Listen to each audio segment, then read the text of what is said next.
আওয়ামী ফ্যাসিবাদের লুটেরা কর্মকর্তারা এখনো নানার ষড়যন্ত্রে লিপ্ত রয়েছে। এজন্য আমরা বলতে চাই, গণতন্ত্র এখনো বিপদমুক্ত হয় নাই। আমরা গভীর উদ্বেগের সাথে লক্ষ্য করছি গণহত্যার সাথে জড়িত পুলিশের উচ্চ পর্যায়ে কিছু কর্মকর্তা, যেমন সাবেক ডিবি প্রধান হারুন, ডিএমপির অতিরিক্ত কমিশনার বিপ্লব কুমার সরকার দীর্ঘদিন ধরে লাপাত্তা থাকলেও আইনের আওতায় আসছে না। অতি দ্রুত ফ্যাসিস্ট হাসিনার কিলিং স্কোয়াড হিসেবে পরিচিত এসব কর্মকর্তাদের গ্রেপ্তার করতে হবে। আত্মগোপনে থাকা আওয়ামী লীগের কুখ্যাত সাধারণ সম্পাদক ওবায়দুল কাদের সহ অন্য শীর্ষ নেতারা কোথায় আছেন? এরা যদি দেশ ছেড়ে পালিয়ে থাকে, তাহলে কারা এদের পলায়নে সহযোগিতা করেছে তাদের তালিকা করে ব্যবস্থা গ্রহণ করা প্রয়োজন। দেশের পার্বত্য অঞ্চলে যে দুর্ভাগ্যজনক ঘটনা ঘটেছে আমাদেরকে যথেষ্ট ভাবিয়ে তুলেছে। পার্বত্য অঞ্চলের বিচ্ছিন্নতাবাদীরা যাদের অর্থায়ন এবং পৃষ্ঠপোষকতায় ষড়যন্ত্র করছে তাদের বিরুদ্ধে কঠোর ব্যবস্থা গ্রহণ করতে হবে। পাহাড়ি ও সমতলে উভয়ই বাংলাদেশি। এই পরিচয়কে সামনে রেখে পার্বত্য 3 জেলায় শান্তি বজায় রাখতে আমরা সব পক্ষকে আহ্বান জানাচ্ছি।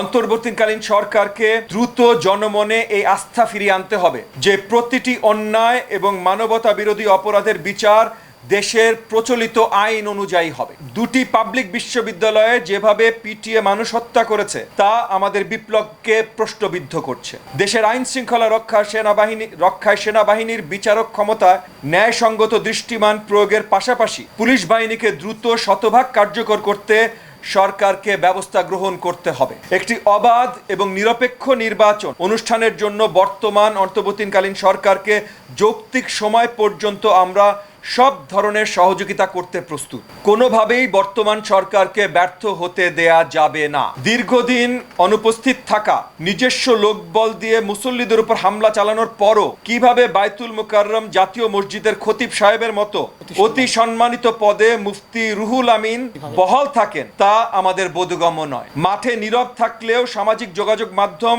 সরব রয়েছে পরাজিত আওয়ামী ফ্যাসিবাদের অপশক্তিদের বিরুদ্ধে। এদের সৃষ্ট গুজব এবং ষড়যন্ত্রকে সম্মিলিতভাবে প্রতিহত করতে হবে। দ্রব্যমূল্য নিয়ন্ত্রণে সরকারকে আরও কঠোর পদক্ষেপ নিতে হবে বলে আমরা মনে করি।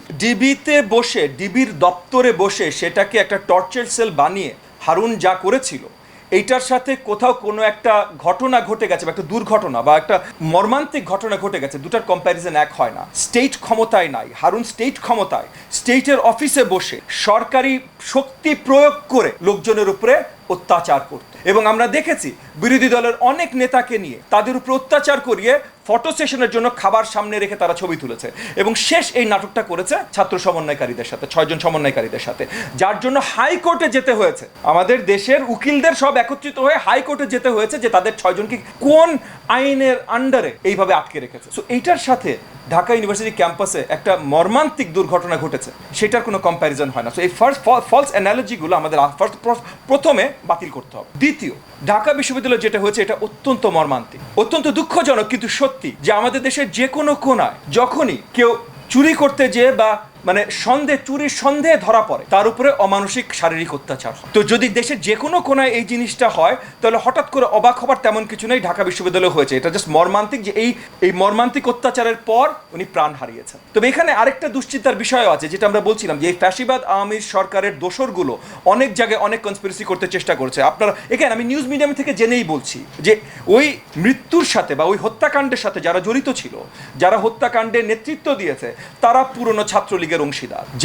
যে প্রাণ হারিয়েছে সে একসময় ছাত্রলীগের অংশীদার ছিল।